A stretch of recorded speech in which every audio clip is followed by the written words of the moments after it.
Bonjour à tous. Aujourd'hui, je voulais échanger avec Thibaut sur un sujet d'actualité très fort dans le domaine des crypto-monnaies actuellement. C'est la présentation de l'ETF Bitcoin par BlackRock, donc la plus grosse firme d'investissement au niveau mondial avec 10 trillions d'actifs sous gestion. Donc, pourquoi ça pourrait constituer un tournant?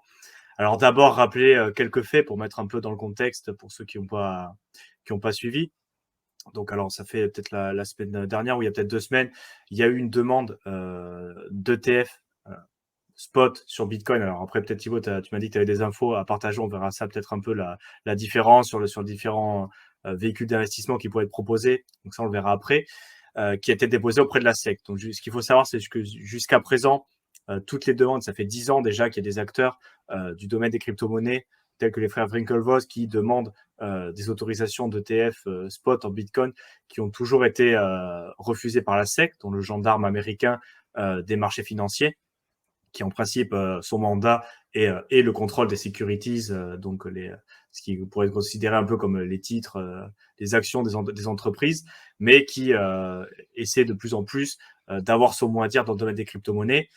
Et c'est vrai que cette demande d'ETF, elle fait suite à pas mal d'événements qui ont eu lieu et qui ont toujours lieu en ce moment, qui est un peu la bataille réglementaire aux États-Unis entre les firmes crypto plus historiques et traditionnelles et les plus gros acteurs, et la SEC, donc ce gendarme régulateur, avec bien sûr le projet XRP, le procès plutôt d'XRP, où XRP est considéré comme une securities, et où au final de plus en plus de projets crypto qui au départ n'étaient pas forcément classifiés, ou avec un cadre réglementaire qui n'est pas encore très clair, au final sont considérés comme securities, sécurité. Donc du coup la SEC Soupçonné de sécurité, c'est soupçonnée super d'être. important. Pareil pour XRP, c'est pas aujourd'hui, c'est pas acté.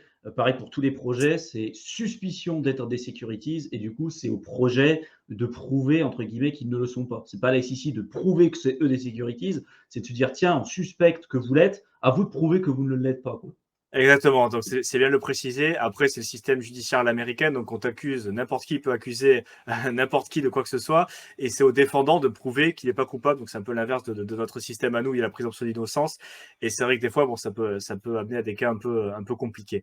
Mais dans tous les cas, voilà, il y a une attaque un petit peu au niveau réglementaire sur les firmes crypto traditionnelles avec le procès de XRP, mais aussi on a vu des attaques sur Binance où ils ont été accusés d'avoir commercialisé de manière irrégulière des sécurités, avec les soupçons bien sûr. Coinbase aussi, qui est devant au tribunal, mis au tribunal par la SEC. Kraken aussi très récemment avec son CEO Jesse Powell, qui a été raidé par le FBI parce qu'il y a des soupçons, des charges contre lui. Mais dans tous les cas, voilà, il y a une attaque de la part des régulateurs US sur le monde traditionnel. Il y a aussi le monde traditionnel qui essaie de répliquer un peu, notamment Coinbase, qui se plaint un peu parce que ce qui leur est reproché, basiquement, c'est de ne pas être en conformité réglementaire. Mais d'un autre côté, et de manière ambiguë, le cadre réglementaire est inexistant, ou dans tous les cas n'est pas suffisant pour permettre aux entreprises qui le souhaitent de se mettre en conformité, ce qui est le cas de Coinbase, qui est le plus gros acteur aux États-Unis et un des acteurs traditionnels de longue date, et du coup une entreprise américaine qui a toujours été aux États-Unis et le leader du secteur là-bas, qui bien évidemment veut conserver son business là-bas, et du coup, comme toutes les grosses boîtes, a intérêt à se mettre en conformité avec la réglementation. Sauf que le problème qu'ils se rencontrent, c'est qu'ils ne peuvent tout simplement pas, parce que la SEC ne permet pas, ou il n'y a pas encore de cadre réglementaire suffisamment établi pour se mettre en conformité. Mais de l'autre côté, ils sont au tribunal parce qu'ils ne sont pas en conformité. Donc c'est une situation un peu ambiguë. Mmh. Et donc du coup, on va voir pourquoi ça peut avoir un lien finalement avec des éléments qui arrivent, et notamment la présentation de l'ETF de BlackRock. Et c'est vrai que du coup, il y a un peu de soupçon, vu le fil chronologique de tous ces événements. C'est-à-dire que depuis quelques mois, peut-être un peu plus, il y a une accentuation et une augmentation des attaques réglementaires sur les acteurs traditionnels, avec voilà, quasiment ils sont tous touchés, il y a tous des procès, avec une intensification des critiques et des attaques et réglementaires, financières, avec des sanctions, des amendes. On oblige à fermer des banques, il y a aussi ce qui s'est passé avec la Silicon Valley Bank, plus des banques crypto qui ont été obligées de fermer parce que personne ne voulait. Bref, il y a plein d'événements réglementaires qui sont passés sur des acteurs crypto.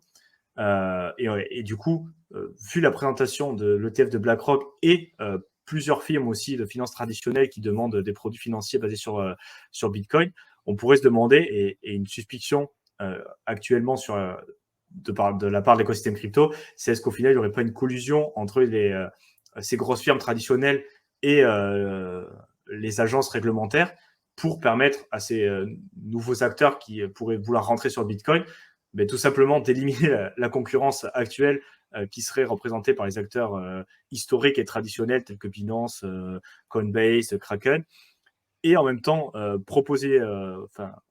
imposer du FUD sur le marché pour pouvoir rentrer sur les actifs à un prix plus intéressant pour eux, et tout en éliminant la concurrence directe, ce qui est une technique qui, on ne va pas se le cacher, existe aussi dans la finance traditionnelle, et des boîtes plutôt comme BlackRock sont pas étrangères à ce type de pratique où tu fais des OPA hostiles, où tu arrives en éliminant directement ta concurrence, et tu as tellement de pouvoir financier, tellement de puissance de feu que tu peux influencer le régulateur, tu peux influencer dans une certaine mesure toujours, mais dans tous les cas, tu as les épaules pour le faire, influencer un marché en fonction de ce qui t'intéresse toi, à ton propre gain. Donc ça, c'était un peu pour le contexte de la demande, encore une fois, de l'ETF BlackRock. Et maintenant, il y a plusieurs éléments qui portent à croire que cet ETF pourrait être accepté plutôt. Et si c'est le cas, du coup, qu'est-ce que ça pourrait signifier pour l'écosystème crypto? Et c'est ce que je voulais discuter avec Thibaut aujourd'hui. Donc, je ne sais pas si tu as peut-être d'autres éléments avant de commencer à rajouter, peut-être des choses que j'aurais oubliées dans le contexte. Non, non, ce que tu as dit, c'est que le timing semblait parfait. Tu vois, la SEC qui place un peu en justice des suspicions, il met en avant des suspicions de security sur tout un tas de projets crypto. Ils attaquent en justice les gros acteurs, Binance, Kraken, Coinbase. En même temps, tu as le listing d'ETF, et puis tu as cité BlackRock, mais il y a Bitwise, il y a WisdomTree, il y a Invesco, il y a Valkyrie, il y a Fidelity. Et puis, en plus de ça, en même temps, tu as une plateforme d'échange crypto qui se lance comme par hasard, qui s'appelle EDX Market, et qui est aujourd'hui soutenue par Fidelity, Schwab et Citadel. En fait, tu te dis, voilà, c'est un peu du foutage de gueule quand tu comprends un petit peu comment ça fonctionne. Pour moi, le timing, il n'a pas été choisi au hasard. On n'est pas dans la vision conspirationniste et toutes ces choses-là, vous savez, sur cette chaîne. Mais là, à un moment donné, je pense qu'il ne faut pas être débile non plus et de se dire que ça n'a pas été fait au hasard.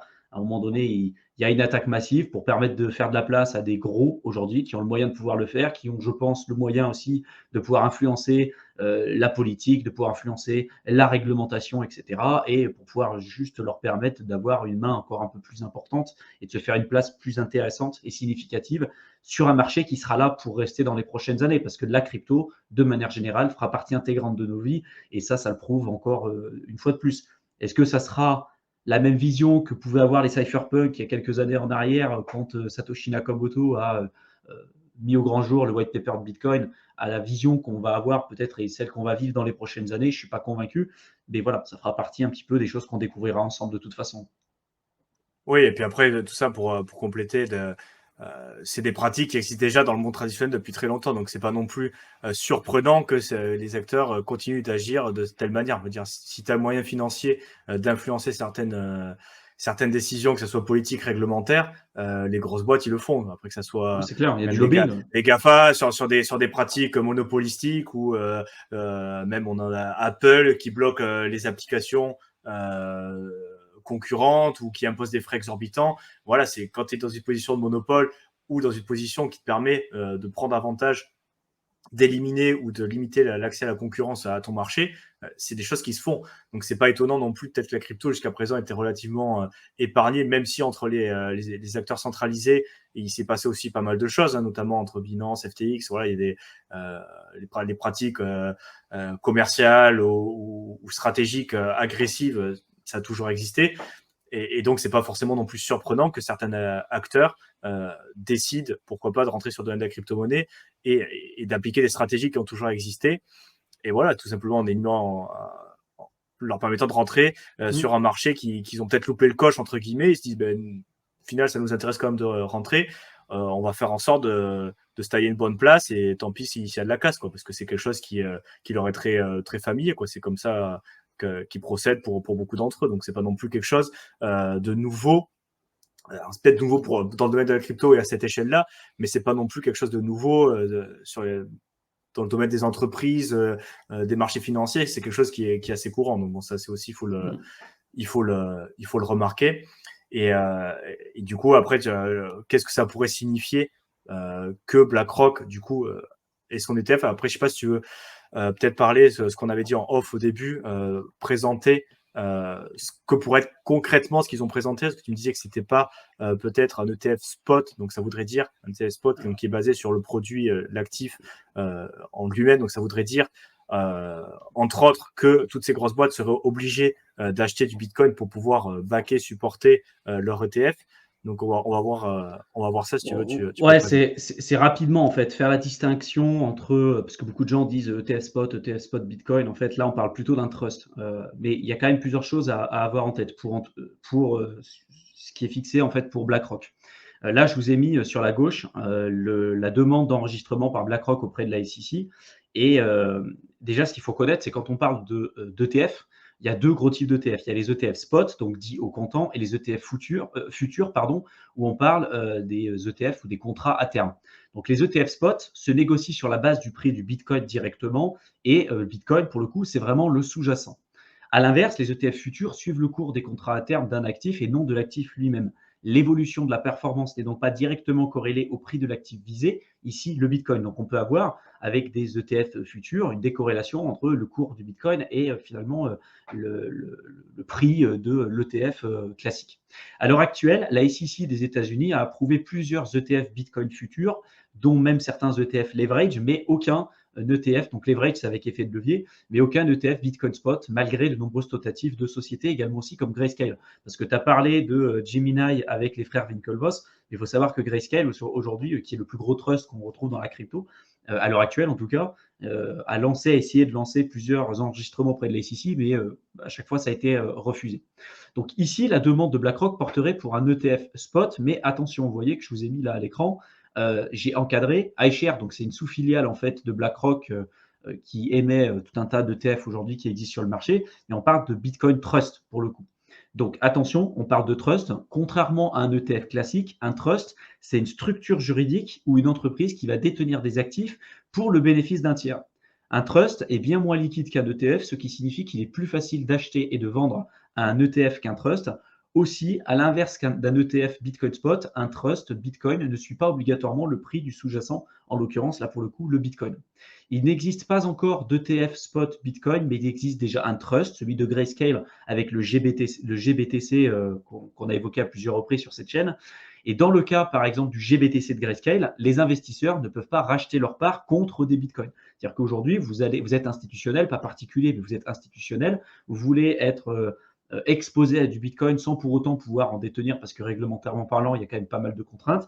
On peut aller chez Grayscale, on peut acheter du GBTC, mais ce GBTC, on ne peut pas l'échanger contre du vrai Bitcoin derrière, même si pour un GBTC qui est émis, Grayscale est censé avoir un Bitcoin dans son trust, pour le coup.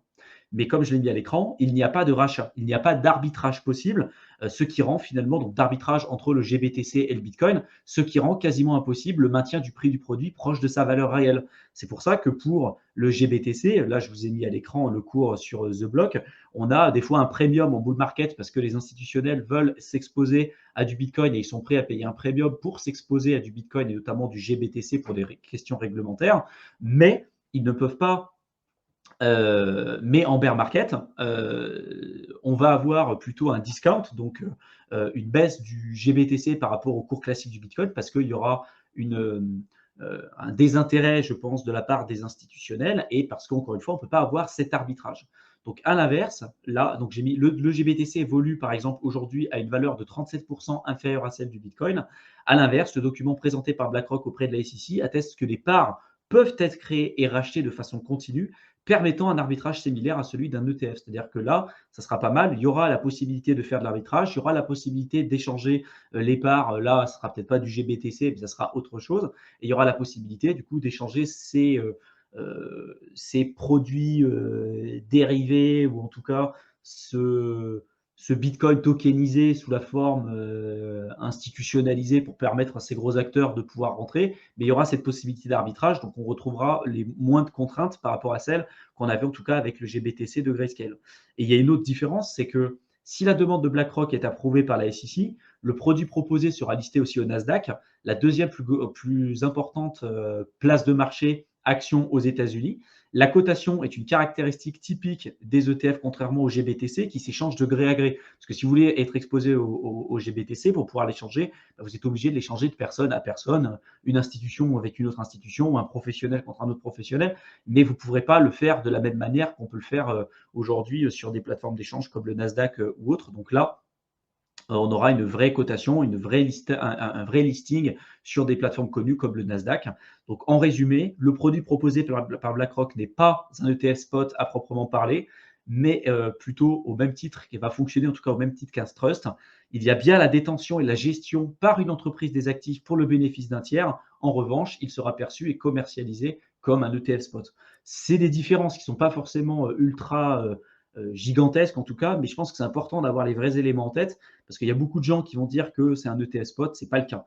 Pour les autres, que ce soit Bitwise, Withdobstree, Invesco, Valkyrie ou Fidelity, on verra un petit peu ce qui sortira. Sans doute que là, ça sera des vrais ETF Bitcoin spot, mais dans tous les cas, ça implique quand même la détention de Bitcoin pour le sous-jacent et de l'émission en fait de ces ETF, surtout quand on risque d'avoir une réplication physique. Et donc pour ça, ça implique aussi une puissance acheteuse significative pour le marché. Donc ça, en termes de prix, c'est quand même plutôt intéressant, quoi. Tout à fait. Du coup, merci pour l'explication très pédagogique de cette nuance, mais qui a notamment son importance, hein. Donc, on verra. Et du coup, si jamais c'est approuvé, et il y a quand même de grandes chances, parce que si la SEC approuve pas BlackRock, c'est quand même problématique parce que c'est la boîte la plus influente et la plus importante d'investissement au monde. Donc, s'ils leur disent non à eux, ça va être compliqué, tu vois, pour le futur.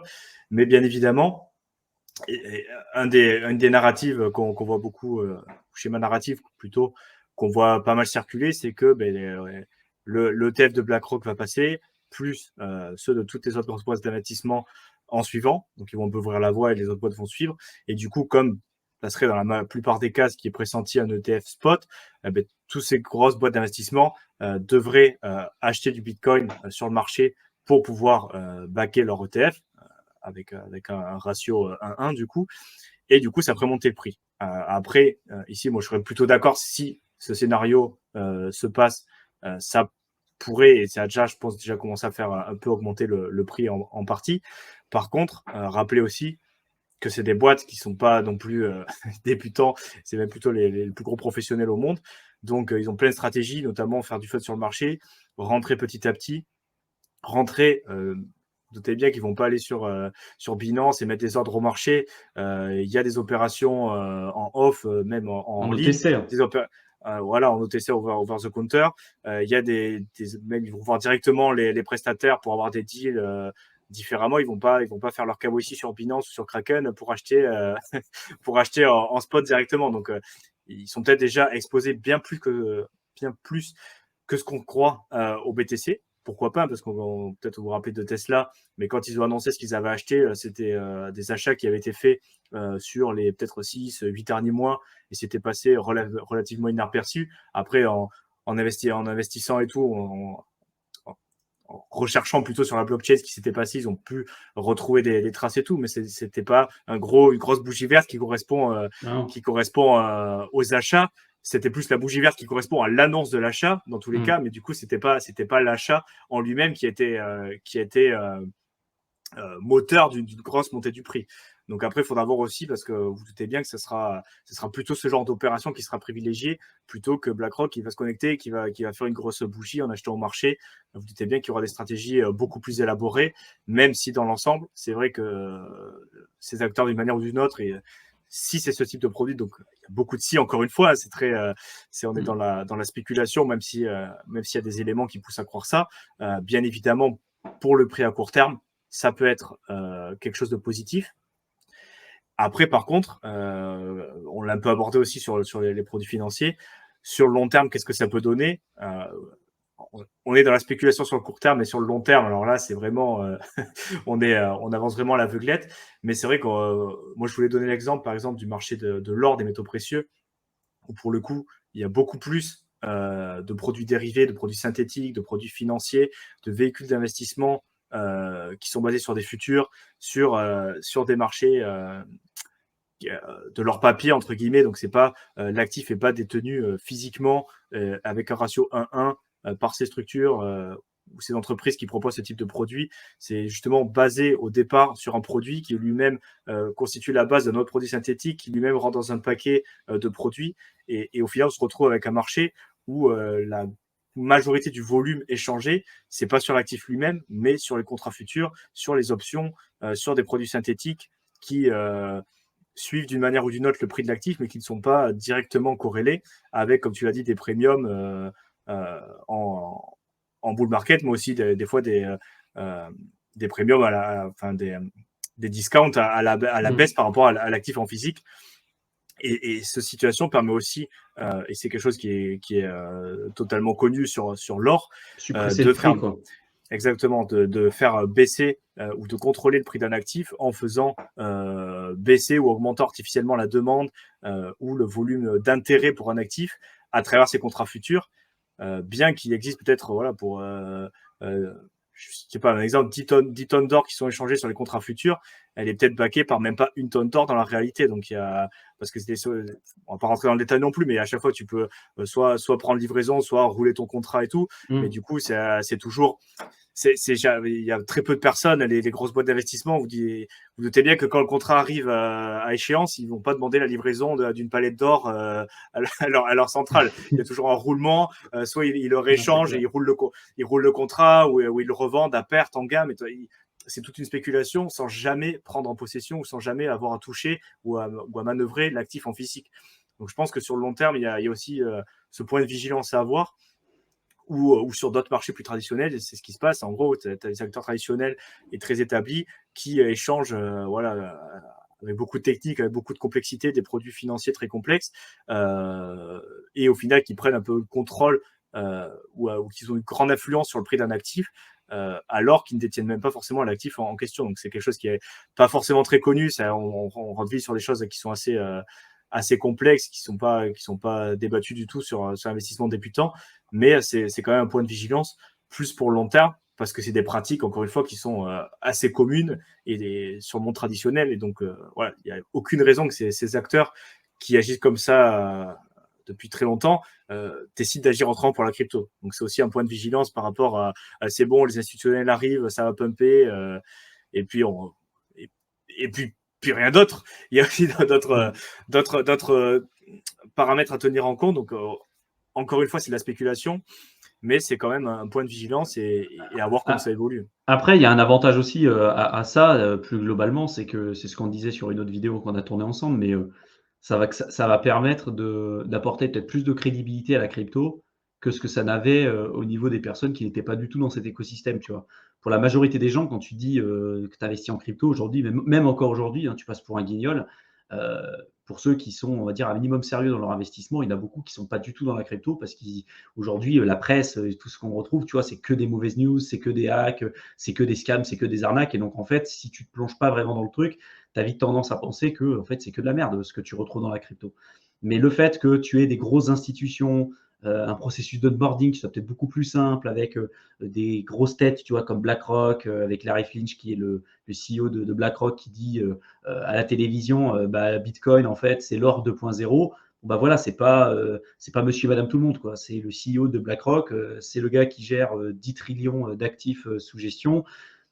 C'est pas, sa parole a un impact et même ceux qui aujourd'hui, n'apportent aucune crédibilité à la crypto, quand ce mec-là parle, les gens l'écoutent et si demain, il y a un processus d'onboarding qui est plus intéressant avec des structures qui sont listées, comme je l'ai dit, tu vois, au Nasdaq, dans des places où aujourd'hui le vrai argent se trouve, parce que le vrai argent, je le dis tout le temps, mais il ne se situe pas aujourd'hui dans la crypto, hein. Si vous voulez que la crypto pump comme la majorité des gens le souhaitent, c'est en faisant venir de l'argent qui vient d'autre part. Et donc cet argent, il vient des institutions, il vient des banques, il vient des investisseurs professionnels, il vient de ces gens-là. C'est pas monsieur, madame, tout le monde qui font pumper le prix, très peu en fait, en réalité, en tout cas pour une croissance long terme sur l'écosystème. Après, l'avantage de la crypto, c'est que c'est presque de tête, hein, la seule classe d'actifs pu se placer justement avant, oui, la capacité et même ont toujours, je pense, la capacité de pouvoir se placer avant les grosses infrastructures, avant les pays, avant toutes ces choses-là. Parce que justement, le processus d'onboarding, il est relativement compliqué et fastidieux, tu vois. Il n'y a pas de réglementation ou c'est pas clair du tout. C'est difficile de pouvoir entrer, entrer et sortir. On a parlé des ETF Bitcoin et tout, mais il y a plein d'autres produits qui peuvent être amenés à se développer. Aujourd'hui, tout ça, c'est pas encore présent. Donc, il y a encore énormément de choses à faire. Et donc, c'est ce qui vous permet aussi de cette barrière d'entrée, c'est ce qui limite aujourd'hui beaucoup de gens de rentrer et c'est ce qui laisse la possibilité à des gens comme vous, moi, Théo, de pouvoir rentrer et de se placer avant ces gros acteurs. Parce que qu'on le veuille ou non, les cryptos seront là pour rester, elles seront là dans les prochaines années. Le deal, c'est de savoir lesquelles seront là dans les prochaines années. Et ça reste encore aujourd'hui difficile de le savoir. On reste convaincu que le Bitcoin sera là pour rester parce que c'est la crypto-monnaie la plus connue, mais après, les autres, ça reste quand même encore énormément de spéculation.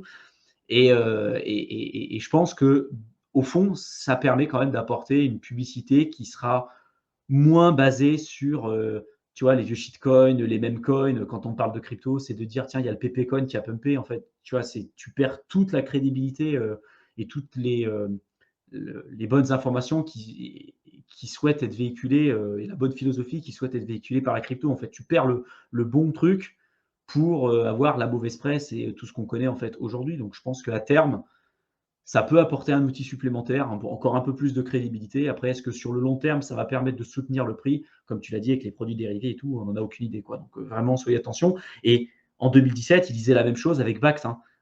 Quand ils apportaient la plateforme, la Bact, pour les institutionnels, là, pour pouvoir leur permettre de rentrer sur la crypto et tout le monde disait, ouais, c'est bon, il y a Bact qui va arriver, tout le monde va pouvoir, les institutionnels, ils vont se rusher sur le Bitcoin, ils vont acheter. Au final, ça a été l'inverse, hein. Dès que c'est sorti, il y a eu un gros dump et au final, ça a été plus sur le long terme, encore une fois, travailler sur le processus d'onboarding. Mais en aucun cas, ça a été tout de suite un pic sur la news. Et quand bien même il y aurait eu un pic sur la news, comme tu l'as dit avec Tesla, hein, c'est pas à ce moment-là qu'il faut que vous achetez, parce que les mecs, ils sont déjà placés, hein. Là, c'est l'exit liquidity, hein. Ils vont dire la news, on a acheté, et puis pendant que vous achetez, ils vendent, hein. Donc, voilà, vous ne faites pas avoir non plus, quoi. Ouais, tout à fait. Et puis après, pour compléter un petit peu, et après, on finira la vidéo parce que je pense qu'elle va être assez longue. Dans tous les cas, alors j'ai perdu ce que je voulais dire, mais ça va me revenir. Oui, quand il y a des institutionnels qui rentrent, alors d'un autre côté, c'est plus facile pour vous, peut-être, ou pour la plupart des gens, pas forcément pour vous, mais dans tous les cas, il y aura peut-être une adoption plus massive. Mais il faut se dire aussi que jusqu'à présent, et dans certains domaines, on est en compétition contre des particuliers, plus ou moins. Ce qui s'est passé surtout avant 2017, avant la grosse vague d'arrivée des institutionnels. C'était beaucoup plus facile d'être gagnant en faisant du trading de crypto parce que tu étais en compétition avec des mecs plus ou moins comme toi. Alors, plus ou moins aguerris, plus ou moins de skill, mais dans tous les cas, plus ou moins, c'était cet ordre de grandeur-là. Maintenant, quand tu commences à te battre contre des Robinhood qui, en plus, sont backés par Citadel avec toutes les données, les centres hébergés, tout ce qu'on a déjà évoqué sur le trading. BlackRock avec Aladdin et Voilà, tout, avec leur. voilà donc la puissance qu'ils ont sur les marchés financiers traditionnels qu'ils vont appliquer sur le domaine des crypto-monnaies, c'est pas avec 1 heure ou 2 de formation et un bot que tout le monde a en plus que tu vas arriver à dégager un alpha par rapport à ces mecs-là. Et sur l'investissement en général, donc il y a encore des niches où c'est pas trop où les institutionnels sont pas encore, mais plus ça va se développer, plus il y aura de personnes qui vont rentrer, donc déjà plus de particuliers, donc il y aura plus de compétition entre particuliers, mais aussi il y aura des gros investisseurs traditionnels avec des moyens énormes qui seront là aussi, sur tous les aspects, et donc il y aura plus de compétition. Mais aussi, il y aura moins de mouvements de prix parce que plus un marché et des investisseurs traditionnels, ils n'ont pas envie de faire n'importe quoi. Donc, ça sera des whales, ça sera eux qui décideront un petit peu, dans certaines proportions, dans tous les cas, où va le prix. Il faut pas se leurrer aussi. Et quand c'est concentré aux mains de grosses baleines, c'est eux qui vont décider quoi faire. Hein. Sous peu qu'ils s'entendent, en plus, bon, ça peut aller, ça peut faire très très mal. Mais dans tous les cas, voilà, il y a ces opportunités. Qui vont peut-être un peu réduire, enfin la volatilité se réduira, mais les opportunités aussi du coup, et la compétition pour dégager plus de rendement, ça sera de plus en plus dur. Donc c'est aussi indépendant de l'entrée des institutionnels et de la démocratisation et de l'adoption. Il y a aussi tous ces aspects-là, donc voilà, c'est jamais tout blanc ou tout noir. On essaie de donner les clés dans cette vidéo de ce qu'on savait à l'instant T. Donc, je vais essayer de publier la vidéo le plus tôt possible après l'avoir tournée parce que, à mon avis, ça va changer. Dans pas longtemps, on aura des infos assez rapidement. Donc, on fera peut-être le suivi éventuellement de la situation. Dans tous les cas, l'idée, c'était de partager des informations sur un sujet que je vois pas mal passer et qui nous a donné envie de faire la vidéo. Donc, on va s'arrêter là. On fera le suivi dans une prochaine vidéo éventuellement. Dites-nous en commentaire si ça vous a intéressé, si vous êtes d'accord ou pas d'ailleurs avec ce qu'on a dit, toujours de manière constructive, bien évidemment. Pour finir, je vous mets comme d'habitude 2 liens en description de la vidéo. Donc, le premier vers la chaîne de Thibaut, Éternel étudiant, où il parle d'investissement, finances personnelles, entrepreneuriat, des thèmes transversaux encore une fois, donc n'hésitez pas à aller jeter un coup d'œil. Et je vous mets aussi le lien vers mon kit offert si vous souhaitez débuter dans les crypto-monnaies. Alors, on aborde des notions plus basiques que tout ça, mais bon, il faut bien commencer quelque part. Donc, n'hésitez pas. Et bien, pour notre part, on vous laisse et on retrouve très bientôt dans une prochaine vidéo. Salut à tous. À bientôt.